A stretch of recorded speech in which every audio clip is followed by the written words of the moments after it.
इनका सबसे पहला रूप है शैलपुत्री। शैलपुत्री अर्थात पर्वतराज हिमावन की पुत्र। इनका वाहन वृषभ है और इसी कारणवश इन्हें वृषारुधा के नाम से भी जाना जाता है। नवदुर्गा का दूसरा रूप है ब्रह्मचारिणी। ब्रह्म अर्थात तपस्या, चारिणी अर्थात आचरण करने वाले।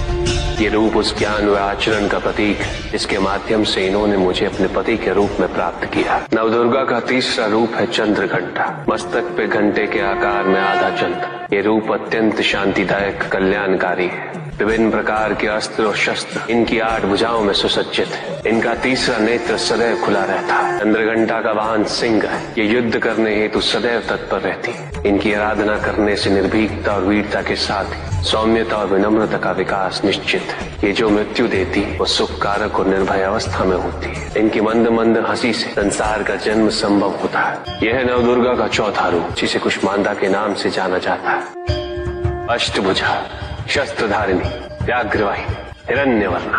केवल यही है जो सूर्य के भीतर लोक में वास करती है। 10 दिशाएं इन्हीं से आलोकित है। जिनकी कृपा से मूर्ता भी ज्ञान सागर में परिवर्तित हो जाती वो है स्कंद माता अर्थात तुम्हारी माता। नवदुर्गा का 5वां रूप सिंह वाहिनी और इनकी उपासना द्वारा मोक्ष का मार्ग सुलभ होता है। जिस रूप में इन्होंने महिषासुर का वध किया वो कात्यायनी कहलाता है।